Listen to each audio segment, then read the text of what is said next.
मैं जो आपको बताना चाह रहा हूं, ये 18,000 फौजी इंडिया के 5 अप्रैल को पहुंचे हैं इसराइल में, कमांडोज, रॉ के एजेंट्स जो इस जंग में हिस्सा हैं। 8,000 को तैनात किया गया हैफा पोर्ट पे, 10,000 लेबनान और इसराइल बॉर्डर के ऊपर मौजूद हैं, जबकि 3,000 को ये डिप्लॉय कर रहे हैं रफा क्रॉसिंग के ऊपर। इंडिया ने सपोर्ट किया है, और अगर ईरान ने शुक्रिया अदा किया, क्यों, मतलब क्या? अगर इंडिया में ज्यादातर भारतीय भी हैं तो मुस्लिम कम्युनिटी भी है वहाँ पे बहुत ज्यादा, अच्छा, जिसकी वजह से उन्होंने मुस्लिम कम्युनिटी ने ईरान को सपोर्ट किया है, और इस वजह से ईरान ने सबका तुम्हारे हैफा से हम उस दिन खुशी मनाएंगे जिस दिन इस्लाम का परचम लगेगा बैतुल मुकद्दस पे, यरूशलेम फलस्तीन का दारुल हुकूमत होगा, और हैफा पोर्ट सिटी इसराइल गर्क हो जाएगा। इसके साथ ही इंडिया की मईशत को गर्क करेंगे।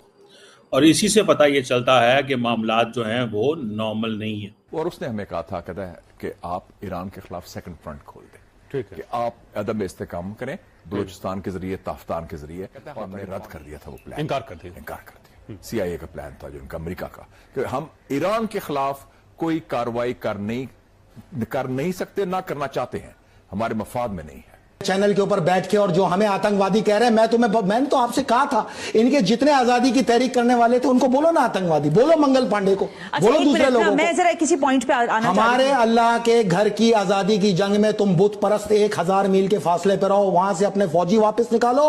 हम ईरान के खिलाफ, ईरान के मफादात के खिलाफ कोई कार्रवाई, चाहे अमेरिका करे या और कोई मुल्क, रशिया करे, चाइना करे, पूरा यूरोप करे, पूरी दुनिया, हम उसमें शामिल नहीं होंगे, उसमें अलहदा होंगे। और जहां तक हमारी सियासी और सफारती सपोर्ट है वो ईरान के लिए हम कायम है। जब 80 जहाज पाकिस्तान की तरफ आते हैं तो आपको अंदाजा होना चाहिए कि उसका मतलब क्या है। और 3 मरतबा तो उन्होंने कोशिश की लाहौर के इर्द गिर्द दाखिल होने की, पाकिस्तान की सरहदों में, उन्हें रिपेल किया गया। मेजर साहब, आपने कहा ये एक एंटी मुस्लिम कैंपेन है, ये एटम बम की जंग नहीं। अमेरिका कौन होता है रोकने वाला? अमेरिका कहा जाता है जी सुपर पावर है। वो कोई सुपर पावर नहीं है, मुसलमान सुपर पावर है पास इस दुनिया। अच्छा, इंडिया तो इसराइल के साथ नहीं था, जो खबरें थी इसराइल के साथ तो है। फिर ईरान ने कैसे उसको शुक्रिया? ये फेक खबरें हैं सब। एक और जो फॉर्मूला दे रहा है चाइना, रशिया, अरेबिया, कि हम कह दें कि ईरान ऐलान कर दे कि हम न्यूक्लियर बम तो नहीं बना रहे, एनरिचमेंट वगैरह हम उसका संभाल लेंगे। हाँ ठीक, उसको और डाउन। इंडिया का शुक्रिया अदा किया है जंग में साथ देने का, जबकि पाकिस्तान में तो ये खबर शुरू से चलती आ रही थी कि इंडिया इसराइल के साथ खड़ा है ईरान इसराइल की जंग में। लेकिन अब ये जो ईरान की एम्बेसी, जो इंडियन एम्बेसी है, वहां पे ये शुक्रिया अदा किया गया और बकायदा किया गया कि जे इंडिया जे ईरान। इसके ऊपर पाकिस्तानी पब्लिक से बात करेंगे कि हमें तो ये था कि इंडिया इसराइल के साथ खड़ा है, और खबरें ये भी आ रही थी कि इंडियन मिसाइल इसराइल यूज कर रहा है ईरान के अगेंस्ट। लेकिन अब ऐसा क्या वजह बनी कि ईरान को इंडिया का शुक्रिया अदा करना पड़ा, दुनिया के मुख्तलिफ कंट्रीज का भी शुक्रिया। नमस्कार दोस्तों, क्रिक रीजन में आपका स्वागत है। दरअसल ये पाकिस्तानी मीडिया वाले हमेशा इनको कौन सा नशा चढ़ा रहता है, दरअसल वो इंडिया के बारे में कुछ न कुछ बकते रहते हैं। अब ये दावा कर रहे हैं कि इसराइल में दोस्तों भारत ने अपने सैनिक भेजे थे 18,000 के लगभग। अब ये इनको कौन सा सस्ता नशा फूंक कर आए, ये इंडिया के ऊपर झूठे इल्जाम लगाते रहते हैं। दोस्तों ईरान और इसराइल के बीच युद्ध में भारत ऐसा कभी नहीं कर सकता, और ये बातें कर रहे हैं कि ये रॉ के एजेंट थे, लेकिन ऐसा कुछ भी नहीं। दरअसल ये झूठे प्रोपेगेंडा गढ़ते रहते हैं, भारत के खिलाफ हमेशा ये साजिश करते रहते हैं पाकिस्तान वाले। अभी हाल ही के दिनों में दोस्तों भाई हमारे राजनाथ सिंह ने SCO की मीटिंग में पाकिस्तान को बहुत लताड़ लगाई थी, और आतंकवाद के खिलाफ ये चीन और पाकिस्तान का ये दोहरा रवैया देखने को मिला। लेकिन भारत के राजनाथ सिंह ने SCO की जो जॉइंट स्टेटमेंट थी उन पर साइन करने से मना कर दिया और पाकिस्तान को उसकी औकात दिखा दी। तो जानते हैं पाकिस्तान बड़े केस में क्या रिएक्शन है, और ये इजराइल और ईरान युद्ध के बीच जो भारत का जो स्टैंड था उसके बारे में चर्चा कर रहे हैं। तो आइए जानते हैं इनका रिएक्शन और लेते हैं इनके मज़े, और लेते हैं ये जो रोते रहते हैं और करते हैं इनके रिएक्शन। अदा किया, पाकिस्तान का कैसे शुक्रिया अदा किया, इन सब चीजों के ऊपर पाकिस्तानी पब्लिक से बात करेंगे, और जो मेरे पर्सनल ओपिनियन है वो भी मैं आपको साथ साथ बताऊंगा। तो आइए चलते हैं वीडियो की तरफ। अस्सलाम वालेकुम। आपका नाम? मेरा नाम बाबू खान है। क्या करते हैं सर? मेरा वकालत का काम है। जबरदस्त हो गया, ठीक है। मुझे सबसे पहले तो एजुकेटेड है, मतलब अच्छा लगेगा बात करके। सबसे पहले ये बता दें कि ईरान इसराइल और अमेरिका की जंग में कौन जीता कौन हारा? ये तो मुबारक हो ईरान को, ठीक है, जीत लिया। अच्छा, और जिस मुल्क ने इसका साथ दिया उसे भी मुबारक हो, वो भी मुबारक हो। ठीक है। कोई फ्रंट पे आ गया, किसी शो हो गया, कुछ शो नहीं भी हुआ, लेकिन बैक साइड पे भी उसने मदद की, उसका भी शुक्रिया। ठीक है। ये हमारी पूरी मुस्लिम कौम जो है उसकी फतह हुई है। ठीक है। हम सबको मुबारकबाद देते हैं, जितने भी मुमालिक हैं हमारे मुसलमान। तो इसमें सऊदी अरब का भी रोल था। अच्छा, नहीं सऊदीया का खास नहीं था, चलो लेकिन पाकिस्तान। ये रोल था कि ये राजीनामा हो जाए। ठीक है। वो इस रोल में भी नेक नियति से ठीक हो ठीक गया। है। तो पाकिस्तान का क्या इसमें रोल था? पाकिस्तान का यही रोल था कि उसने सामने एहतजाज करते रहे, पाकिस्तानी अवाम रोडों पे आती रही। ठीक है। बैक साइड पे जो किया वो तो ही। लाजमी है, कुछ न कुछ किया होगा।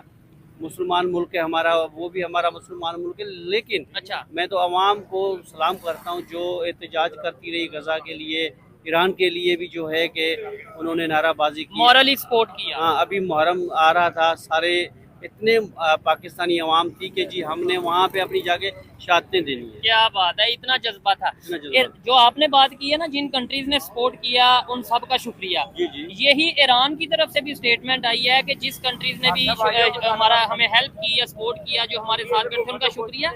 लेकिन एक बड़ी हैरत वाली खबर है, शायद आपको सुन के भी हैरान की हो, ईरान ने बोला है इंडिया को कि आपका शुक्रिया कि आपने हमें सपोर्ट किया। इंडिया ने ईरान को सपोर्ट किया। देखिए वो ज़्यादा एजेंसियों को पता है कि उनकी ईरान की अगर एजेंसियां कहती है जी इंडिया का शुक्रिया, ठीक है। क्योंकि अगर इंडिया अगर हमने 18 नवंबर 2023 को प्रोग्राम किया था अखंड भारत। जी जी इंडिया जी। की पूरी चार्टशीट जी, पेश जी, की जी, थी। मैं जो आपको बताना चाह रहा हूं, ये 18,000 फौजी इंडिया के 5 अप्रैल को पहुंचे हैं इसराइल में। कमांडोज, रॉ के एजेंट्स जो इस जंग में हिस्सा हैं। 8,000 को तैनात किया गया हैफा पोर्ट पे। 10,000 लेबनान और इसराइल बॉर्डर के ऊपर मौजूद हैं, जबकि 3,000 को ये डिप्लॉय कर रहे हैं रफा क्रॉसिंग के ऊपर। अभी तक हमने 400 इंडियन फौजियों की चिता जलाई है। मैं वादा करता हूं नरेंद्र मोदी, 18,000 में से अगर एक भी वापस आ गया ना जिंदा, तो आना और मेरा गिरेबान पकड़ लेना। तुम्हारा बिल्कुल खर्चा नहीं होने देंगे, मिसाइल मार मार के इनकी चिता जलाएंगे तुम्हारे हैफा से। हम उस दिन खुशी मनाएंगे जिस दिन इस्लाम का परचम लगेगा बैतुल मुकद्दस पे, यरूशलेम फलस्तीन का दारुल हुकूमत होगा, और हैफा पोर्ट सिटी इसराइल गर्क हो जाएगा। इसके साथ ही इंडिया की मैशत को गर्क करेंगे। हमने 4 नवंबर को इनको आगाह किया था कि इस जंग का हिस्सा ना बनना। ये मुसलसल अपने फौजी भेजते रहे, प्रोपेगेंडे के जरिए मुजाहिदीन को दहशतगर्द करार देता रहा इंडिया में। इंडिया को बताऊं, उसी दिन 18 नवंबर को जब 15 दिन का तुम्हें टाइम दिया था कि माफी मांग लो और पीछे हट जाओ, तुम नहीं हटे। तुमने हमारा मजाक उड़ाया, पाकिस्तानियों का मजाक उड़ाया, पाकिस्तानी माओ बहनों को तुमने फकीर का। तो उसी दिन तुम्हारा अंजाम मैंने पेश किया कि तुम्हारी मैशियत को फैसल रजा अब्दी 26 नवंबर 2026 से पहले 3 बार जमीन पर पटक के मारेगा, जिसमें पहला हमला होगा हैफा पोर्ट सिटी का। इसको गर्क करके तुम्हें हमेशा के लिए गर्क कर देंगे। आओ बताओ, तुमने हैफा पोर्ट सिटी से अब तक कितने कंटेनरों की ट्रांजैक्शन की है 6 महीने में? एक भी नहीं। तुम्हारी औकात ही नहीं, तुम्हारी हैसियत ही नहीं। तुम आज तक यहां पे पाबंद हो। डरना उस दिन से जिस दिन हमने ये फैसला कर लिया कि अब रेड सी में भी तुम्हारा कोई जहाज नहीं जाएगा, फिर हम उसको भी गर्क करेंगे। पीछे हट जाओ। ये 18,000 जो जानवर लेके आए हो तुम हमारी मुसलमान माओ बहनों को मारने के लिए, इनको लेके दफा हो जाओ इसराइल से, नहीं तो फिर तुम्हें वासिले जहन्नुम करेंगे और तुम्हारी चिता का जो खर्च है वो मैं बचाऊंगा। इनके सरों पे मारेंगे मिसाइल इंशाल्लाह, जहन्नुम वासिल करेंगे इनको। आप जो बात करते हैं ना ये इंडिया ये के लेना, हवाले ये से, मैं थोड़ी कह रहा हूँ, ये रिपोर्ट है। मैं आप ठीक है, मैं आपसे ये अर्ज करना चाहती हूँ कि 900 इंडिया की उस वक्त थे बॉर्डर पे जी, इसराइल और लेबनान के। हाँ। 18,000 ये पहुंचे 5 अप्रैल को। हाँ। 2 लाख की ट्रांसपोर्टेशन इंडिया करने जा रहा है फौजियों की इसराइल के अंदर। आप ये कह रहे हैं कि पूरी प्रोपेगेंडा वॉर के साथ साथ जमीनी वॉर में भी इंडिया बराह रास्त इस खबर का आना, क्या ये कोइंसिडेंस है या ये पाकिस्तान के प्रोग्राम जो मिसाइल प्रोग्राम है उसके हवाले से उन अमरीकी खदशात का तसलसल है जो शुरू दिन से चले आ रहे हैं। नाज़रीन, फॉरेन अफेयर्स अमरीका का एक बड़ा मुस्तनद मैगजीन समझा जाता है और इस पे एक आर्टिकल छपा है जो कि इनके जुलाई अगस्त का जो एडिशन है जो अभी सामने आया है, उसमें एक मजमून छपा है जो बुनियादी तौर पर दुनिया भर में जो न्यूक्लियर वेपन्स हैं उनका एक जायजा है। और उसमें फिर अमेरिका की पोजीशन को डिस्कस किया गया है कि अमेरिका कहाँ खड़ा है, और ये कि अमेरिका को जो उसके अमेरिका के न्यूक्लियर वेपन्स हैं उसके हवाले से जो अमेरिका एक न्यूक्लियर अम्ब्रेला या प्रोटेक्शन अम्ब्रेला फराहम करता है यूरोपीय मुल्कों को और साथ फिर मिडल ईस्ट के जो अरब ममालिक हैं उनको भी, उसके हवाले से बड़े सवालात उठाए गए इस आर्टिकल में। और वहीं इस आर्टिकल में जिक्र पाकिस्तान का भी हुआ है।